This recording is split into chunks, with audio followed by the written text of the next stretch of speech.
Okay. Good morning, everyone. We are again presented today for the pre-bid conference for civil works under Invitation to bid number 2024-013. With 14 contracts. We are live via YouTube in compliance to Department Order number 06, Series of 2024, which directs us to stream activities like this for accountability and transparency of procurement processes. Before we proceed, we request the Secretariat to please acknowledge those who are present here today. Thank you, Mr. Chair. Good morning, everyone. Good morning. Our attendees for today's activity, pre-bid conference for civil works for 2nd District Engineering Office. We have here the block members, starting with our chairperson, Engineer Edwin L. Hakub. Present. Regular member, Engineer Leslie Tiguito. Present. Provisional member, Engineer Arthur Noel A. Lor. Present. From the back secretariat, headed by Engineer Edwin E. Pascual Jr. Present. Back PWG, headed by Engineer Jeffrey N. Alfredo. PWG members, we have Engineer Aladdin N. Malagun, Engineer Dave Herzl G. Palen, and Engineer Maylando M. Apolinaria. From the Planning and Design section, we have Engineer Sweetie Faye Aiko and Engineer Glenn Lawrence P. Present. We would also like to acknowledge our viewers via YouTube. Good morning and welcome. That would be all.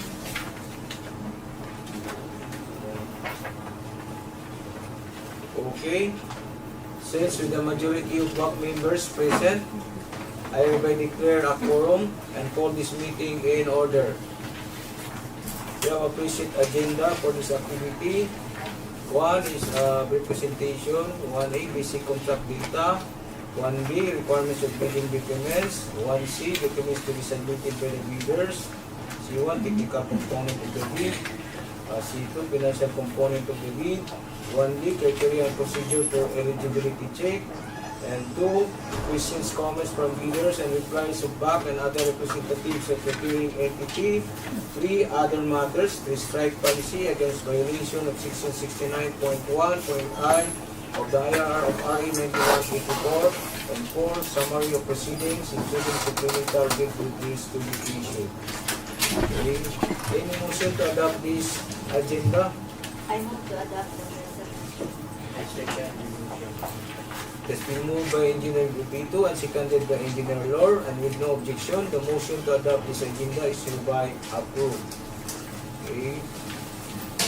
First in order of business is the explanation of basic contract data, including contract description, EBC, and duration.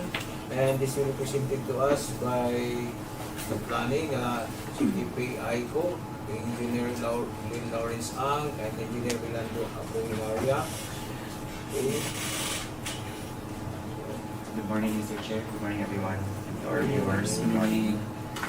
So for our first project, we have name of contract, construction of flood mitigation structure along Manat River, Manat Bridge Upstream leading to Agusan River, Barangay Visayas, Montevista, Davao de Oro with a contract ID number of 24LI0077 located at Davao de Oro.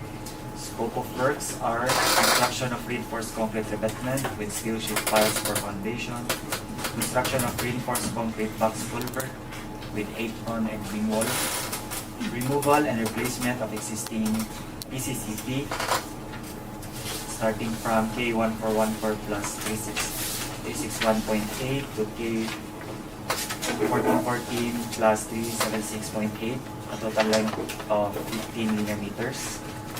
Remove and reinstall existing guardrails, construction of grouted riprap and protection structure, construction of grouted riprap box flow protection and concrete barriers, and installation of minor drainages. This has an approved budget for the contract of 144,749,386 pesos and 85 cents. Source of fund is FY 2024 GAA-002 Contract duration is 357 calendar days, including 99 unworkable days. Size range is medium A, license category is B, and cost of B documents is 50,000 pesos. Good morning everyone and to our viewers. The second project with contract name, Construction of Road, Barangay Tandawan, Bataan, Davao de Oro. Contract ID number 24LI0078. Location, Davao de Oro. Scope of works, concreting with a width of 6.10 meters and 230 mm thick. Station 0 plus 00 to Station 0 plus 128 and 452 with a total length of 128.452 meters. Station 0 plus 128.452 to Station 0 plus 132.012 with a total length of 3.56 meters. RCDC 3 meters by 3 meters by 10 meters. Station 0 plus 132.012 to Station 0 plus 260 with a total length of 127.980. Paved shoulder 150 mm thick. Roadway excavation. Construction of concrete line canal and other minor drainage structure. Construction of slope protection. Grouted riprap. Installation of metal guardrails including concrete post and metal beam and piece. Application of reflectorized thermoplastic pavement markings. Approved budget for the contract. 14,698,310 pesos .99 cents. Source of fund. FY 2024 GAA-CSSP-CIPA. Contract duration 143 calendar days including 35 unworkable days. Size range small b. License category C and D. Cost of B documents 25,000 pesos. Good morning everyone. For the third project, the name contract is the construction of multi-purpose building Barangay Manurigao, Bataan, Davao de Oro. The contract ID number is 24LI0079. The location is in Davao de Oro. And the scope of works is construction of complete barangay hall incorporating earthworks, reinforced concrete works, plumbing, tiling, cement plaster finishing, painting, carpentry and joinery works, along with electrical works for lighting fixtures, outlets, and concrete pedestal. Signage and logo installation, provision of solar panel with inverter and battery, and the inclusion of stainless water tank and fire extinguisher. The approved budget for this contract is 12,869,929.51 pesos. The source of fund is FY 2024 GAA-CSSP-BIP. The contract duration of the project is 180 calendar days including 30 unworkable days. The size range is small b and the license category C and D. The cost of B documents is 25,000 pesos. For the fourth project, the name of contract is Construction Completion of Multipurpose Building, Monkayo Municipal Dome, Poblacion, Monkayo, Davao de Oro. The contract ID number is 24LI0080. The location is in Davao de Oro, and the scope of works is construction completion of MPB Monkayo Municipal Dome, which includes the following. First, the construction completion of VIP lounge or complete with electrical works. Second is the rehabilitation of comfort room at VIP lounge. Third is painting works on the rear portion of stage and on VIP lounge existing structure. Fourth is the construction of powerhouse with distribution transformer with 3 100 kVA. And the fifth is 1 300 kVA, 230 volts, 60 Hz, brand new standby 3-phase diesel generator silent type. And the sixth is in air conditioning units at VIP lounge. The approved budget for this contract is 14,849,925 pesos and 2 cents. The source of fund is FY 2024 GAA-CSSP-BIP. And the contract duration is 180 calendar days including 30 unworkable days. The size range is small d and the license category is CND. And the cost of B documents is 25,000 pesos. For the fifth contract, construction of revetment along Manat River leading to Agusan River at Inambatan Bridge, Downstream, Barangay Olaycon, Monkayo, Davao de Oro. With a contract ID number of 24LI0081, located at Davao de Oro. Scope of works are construction of reinforced concrete revetment with steel sheet piles for foundation, construction of rotted riprap for backflow protection, and construction of reinforced concrete barrier. Approved budget for the contract is 96,499,960.84. Source of fund is FY 2024 GAA-002. Contract duration is 333 calendar days, including 90 unworkable days. The size range is medium A. License category is B, and cost of the documents is 50,000 pesos. For our sixth contract, construction of revetment along Upper Agusan River, Barangay Osmeña, Compostela, Davao de Oro.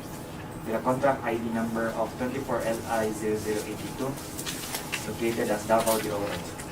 Scope of works are construction of reinforced concrete revetment with concrete barriers and steel sheet piles for foundation.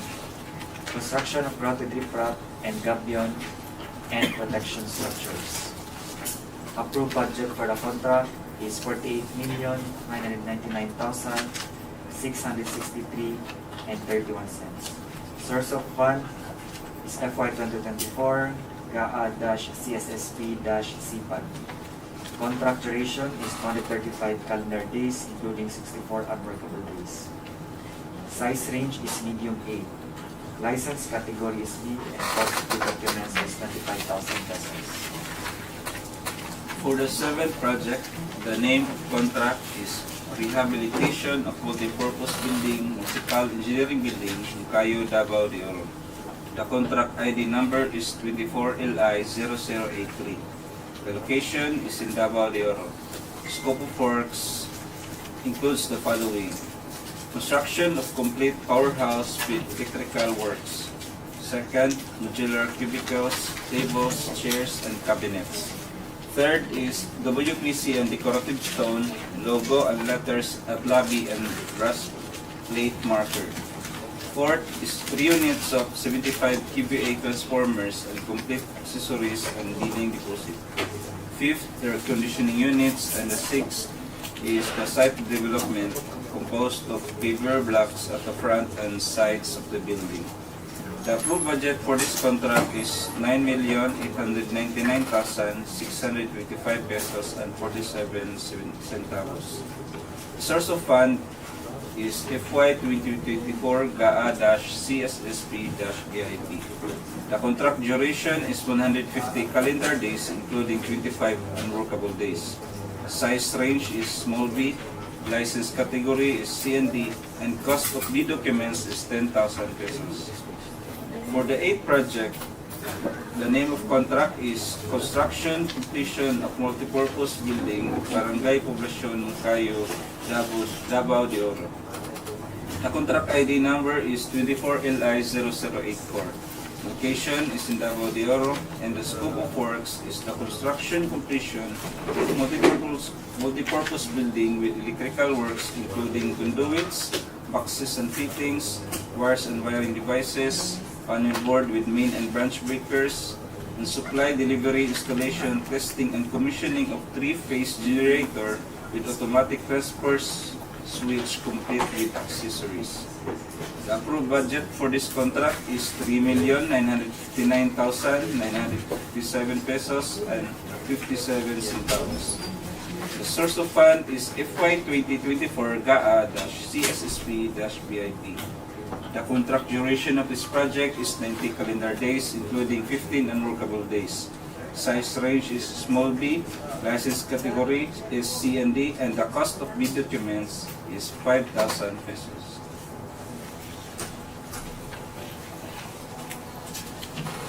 For 9th contract, we have construction of water system, Barangay San Miguel, Compostela, Davao de Oro, with a contract ID number of 24LI0085.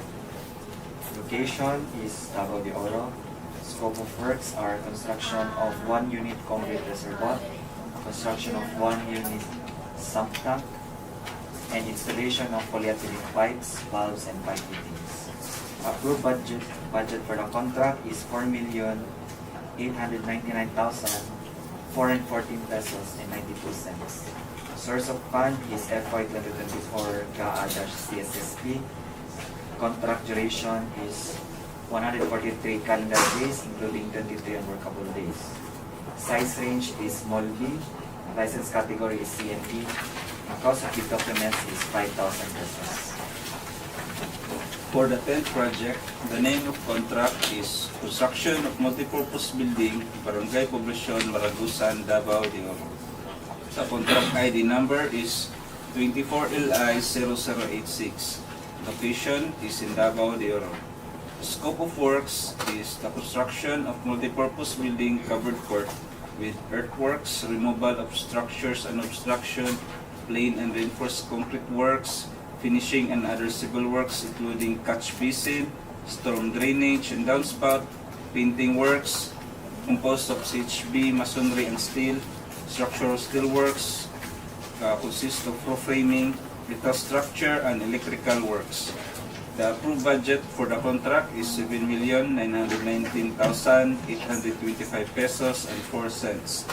The source of fund is FY 2024 GAA-CSSP-BIP. The contract duration is 150 calendar days, including 25 unworkable days. Size range is small b, license category is C and D, and the cost of the documents is 10,000 pesos. For 11th contract, we have construction of flood mitigation structure along Maputi Creek leading to Agusan River, Poblacion, Compostela, Davao de Oro. Contract ID number is 24LI0087, located at Davao de Oro. Scope of works are reinforced concrete revetment with mattresses for foot protection and installation of minor drainages. Approved budget for the contract is 48,999,263 pesos and 27 cents. Source of fund is FY 2024 GAA-CSSP-CPAL. Contract duration is 200 calendar days, including 50-day unworkable days. Size range is medium A. License category is B, and cost of the documents is 25,000 pesos. For the number 12 project, the name of contract is Construction of Multipurpose Building, Barangay Bagungon, Compostela, Davao de Oro. Contract ID number is 24LI0088. Location is in Davao de Oro. Scope of works is the construction of complete barangay hall incorporating earthworks, reinforced concrete works, plumbing, tiling, cement cluster finishing, painting, carpentry and joinery works along with electrical work composed of lighting fixtures, outlets, and concrete pedestal. Signage and logo installation, provision of air conditioning for the barangay captain's office and conference hall, and the inclusion of stainless water tank and fire extinguisher. The approved budget for the contract is 6,929,982 pesos and 23 centavos. The source of fund is FY 2024 GAA-CSSP-BIP. The contract duration is 120 calendar days, including 20 unworkable days. The size range is small b, license category is C and D, and the cost of the documents is 10,000 pesos. For the 13th project, the name of contract is Construction of Multipurpose Building Phase 1, Barangay Poblacion, Monkayo, Davao de Oro. The contract ID number is 24LI0089. The location is in Davao de Oro, and the scope of works is construction of Barangay Hall Phase 1 incorporating earthworks, excavation, embankment, and gravel fill, reinforced concrete works, plumbing, masonry works, cement plaster finishing, painting works, along with electrical works, cost of conduits. The approved budget for the contract is 29,699,982 pesos and 15 cents. The source of fund is FY 2024 GAA-CSSP-BIP. The contract duration is 270 calendar days, including 45 unworkable days. The size range is small b, license category is C&D, and the cost of the documents is 25,000 pesos. And for our last contract, we have construction of flood mitigation structure along Mamunga Creek, leading to Agusan River, Barangay Mamunga, Monkayo, Davao de Oro. With a contract ID number of 24LI0090, located at Davao de Oro. Scope of works are construction of reinforced concrete revetment with concrete barriers and matrices for foot protection. Installation of gabion closures, installation of grouted riprap for back slope, and installation of ground ceiling. Approved budget for the contract is 48,999,620 pesos and 30 cents. Source of fund is FY 2024 GAA-CSSP-CPAG. Contract duration is 201 calendar days, including 54 unworkable days. Size range is medium A, license category is B, and cost of bid documents is 25,000 pesos. That is all, Mr. Chair. Okay. Thank you for your explanation of the projects to be prepared by interested bidders. Next in the order of business is the requirements of bidding documents, and this will be discussed to us by Engineer Edwin Pascual. Good morning, everyone. To participate in qualifying our procurement activity, interested bidders are encouraged to read the following documents. First, the instruction to bidders, the bid data sheet, general conditions of the contract, special conditions of the contract, the bill of quantities, drawings and specification, and securities in other forms as may be required for the contract. Bidders are strongly advised to read each provision, especially the instruction to bidders and general conditions of the contract, because special instructions are clearly spelled out in the bid data sheet and special conditions of the contract respectively. Bidders are also encouraged to check the bill of quantities so that your bid will be responsive to the requirements set forth in the bidding documents. These documents can be downloaded free of charge from the PhilDep's DPWH website. Interested bidders shall pay the applicable amount for the bidding documents not later than the submission of your bid. That's all, sir. Okay, thank you for discussing these documents. Next in the order of business is the documents to be submitted by the bidders, and again, this will be discussed to us by Engineer Edwin Pascual. Good morning again. The following documents should be included by interested bidders in their bids. For the technical component of the bid, the PhilDep certificate, if not enrolled in CWA, PCAP's license and registration, statement of all ongoing government and private contracts, the SLCC, the NFCC, limitation and statement of total asset and total liabilities, GBA if applicable. If already enrolled in CWR, eligibility documents to be updated if any.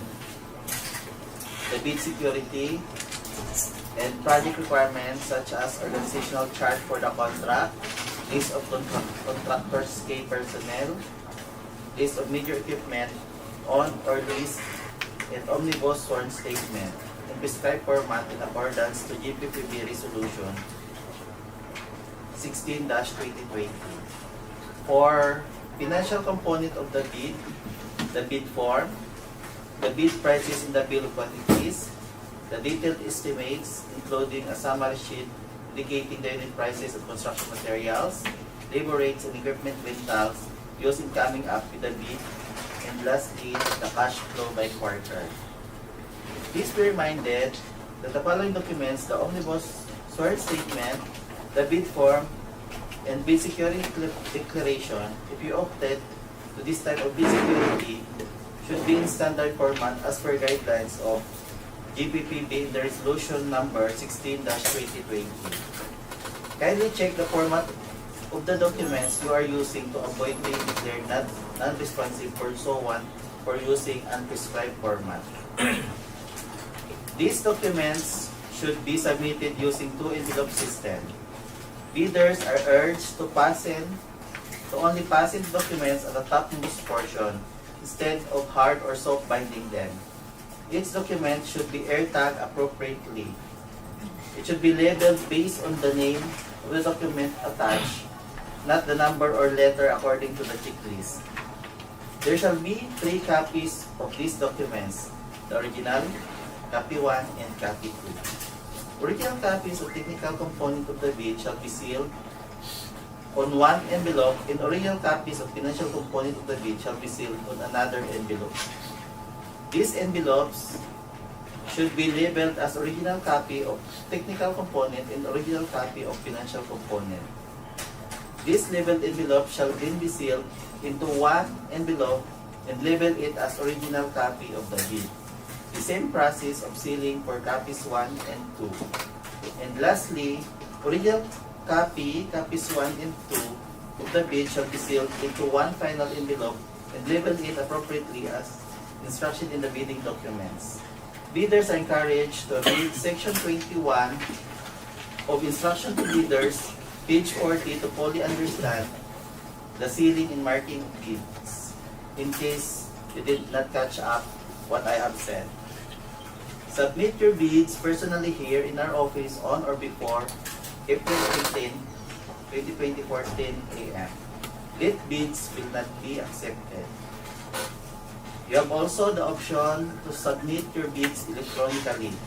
Preparation of technical and financial documents of your bids are outlined in Department Order Number 87, Series of 2020.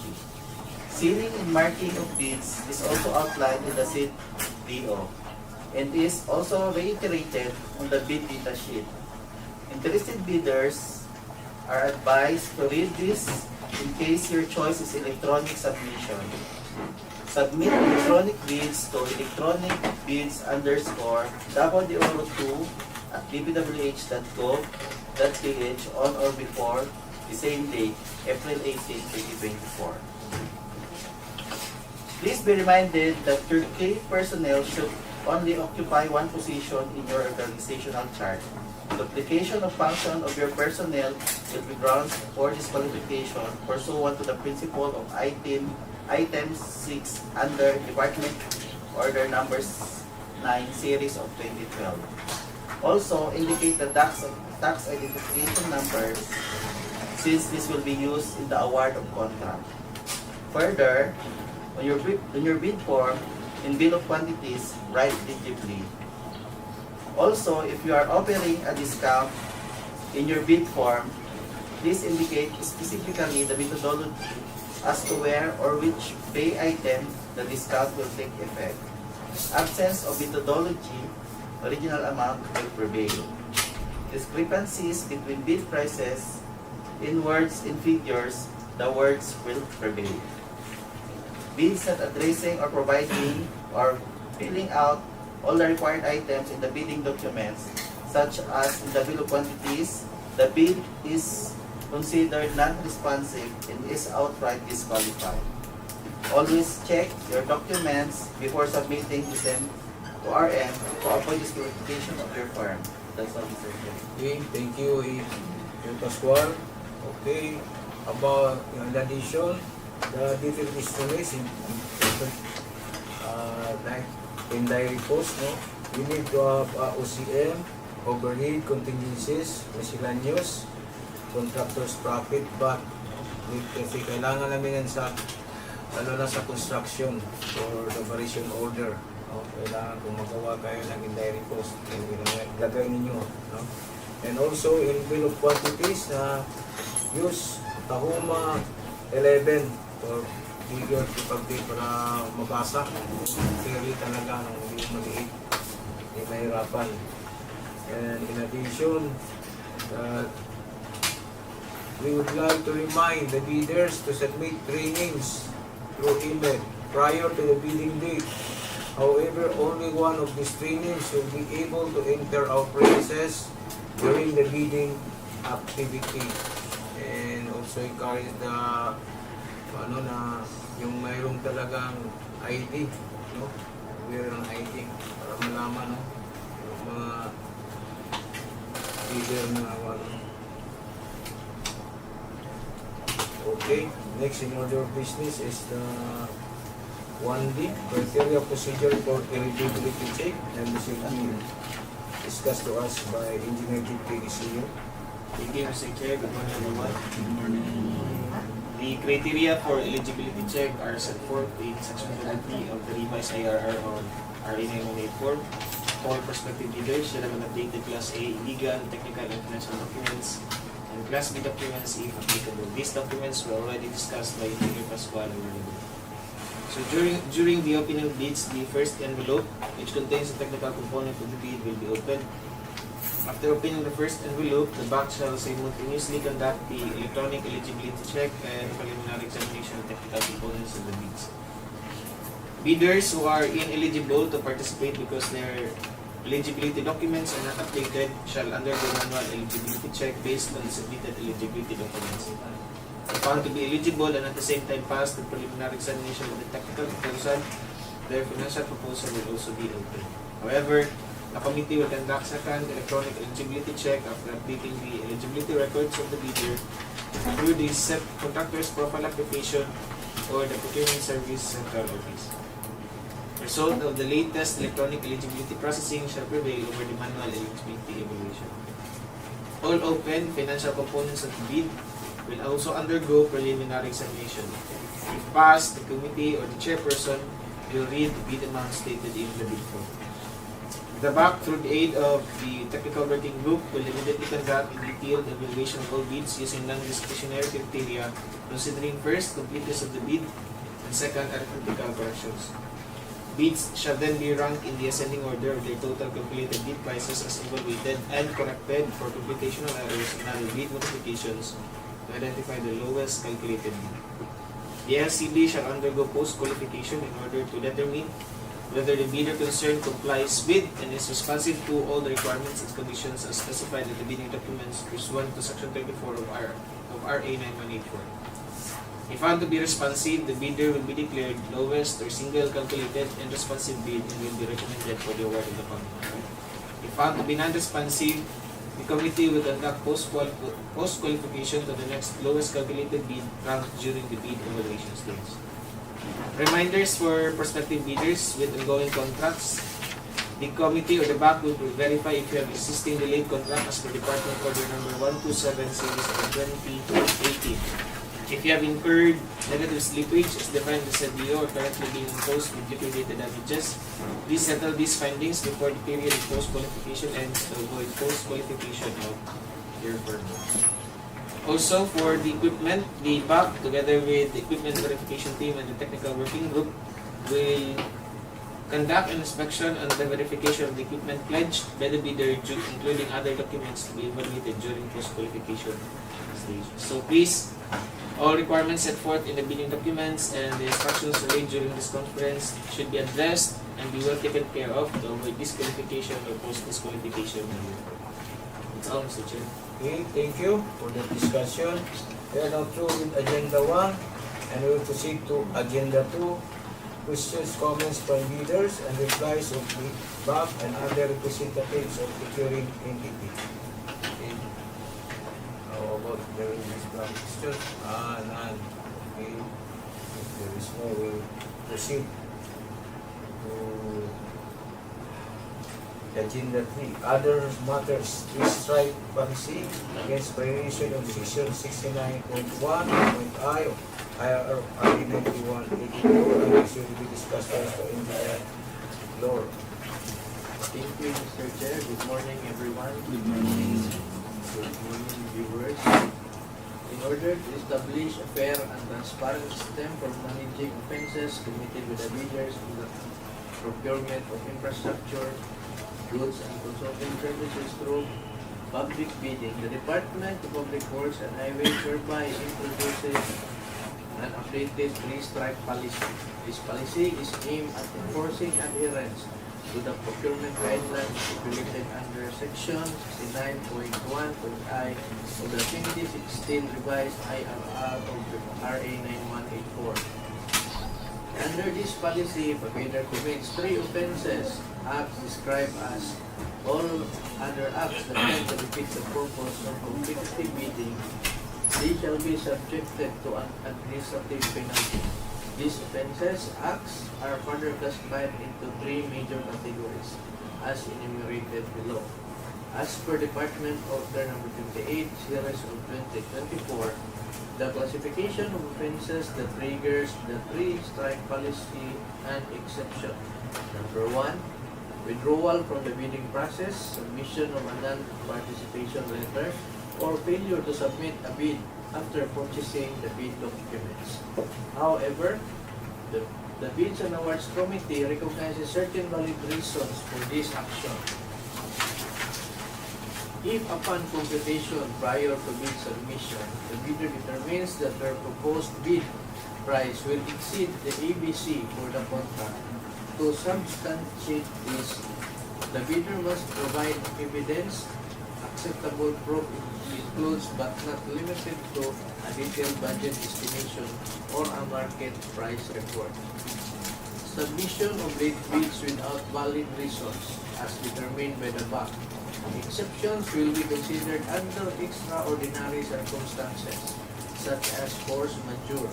This refers to unexpected and unavoidable external events that impede or prevent a bidder from timely bid submission as defined in Article 1174 of the Philippine Civil Code. Submission of patently insufficient bid. A patently insufficient bid refers to a bid that fails to include or comply with certain mandatory requirements. The determination of whether a bidder committed such an offense may occur as outlined below. A. During eligibility screening and or shortlisting. Submission of an expired certificate of Philippine Government Electronic Procurement System for PhilGIPS registration, Platinum membership. Or a certificate of PhilGIPS certification containing expired Class A legal and financial documents as determined during the eligibility screening. Failure to include certificate of employment, contract agreement among permanent personnel and staff of the firm, and curriculum vitae in the application for eligibility. During bid evaluation, failure to submit required bid forms as outlined in Annex C detailing the complete list of required bid forms. Submission of incomplete, insufficient or defective documents due to the non-inclusion and or omission of mandatory provisions and statements for the required bid forms, as per Annex C outlining the mandatory provisions of required forms. Submission of an unnotarized bid securing declaration, an omnibus sworn statement, and joint venture agreement, or statements from all the potential joint venture partners, with the exception during the declaration of state of calamity or implementation of community quarantine or similar restriction declared or being implemented either in the locality of the procuring entity or of the bidder. Submission of the bid form, price schedules, bid securing declaration, omnibus sworn statement, and joint venture agreement without the name, legal capacity, and signature of the bidder or its authorized representative.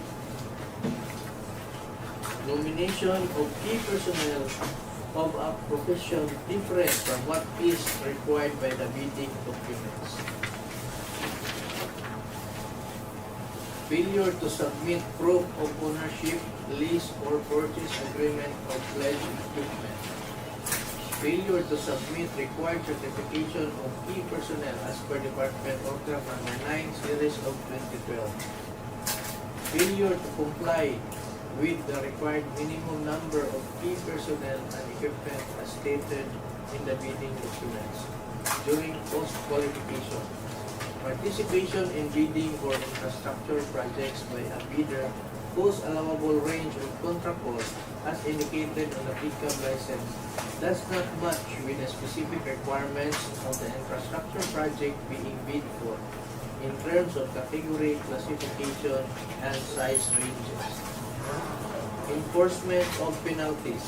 If a bidder commits any of the three major offenses acts listed above 3 times within a year, starting from the approval date of the resolution recommending the imposition of strike 1, first warning, which is counted as day 1, through day 365, and if these three offenses are of a similar or identical nature, it will trigger the enforcement of the stipulated administrative penalty, suspension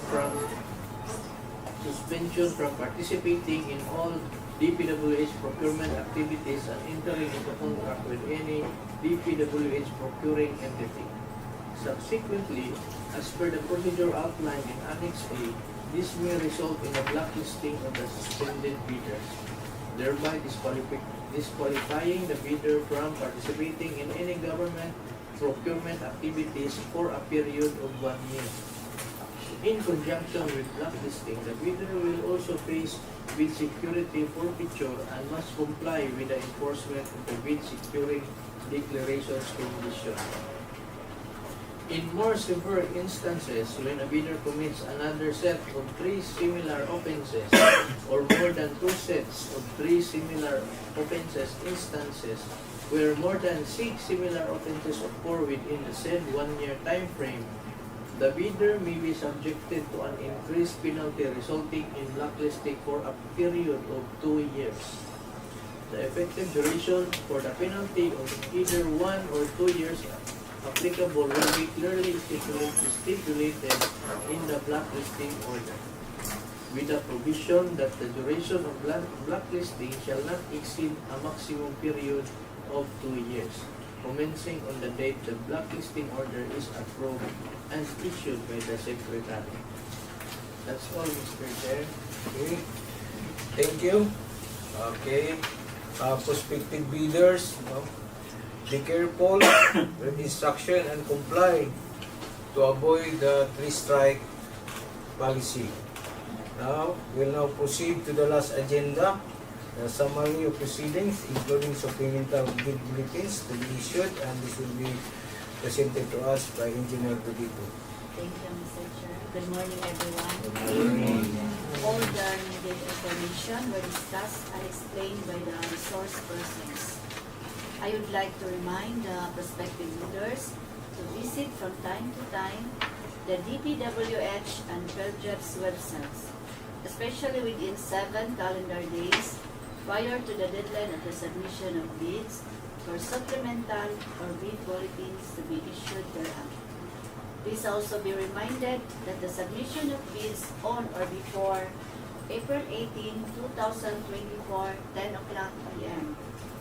Late bids shall not be accepted. Bid opening will be on April 18, 2024, 10:15 p.m. That's all, Mr. Chair. Okay, thank you. All of the business in the agenda will already taken into consideration. Okay, again, you have no questions? There's no questions? Okay. If there's no questions, may I know the pleasure of the body? I move to adjourn this conference. I second the motion. It has been moved by Engineer Lore and seconded by Engineer Budito, and with no objection, the motion to adjourn this conference is hereby approved. This conference is now adjourned. Thank you everyone for coming and good morning.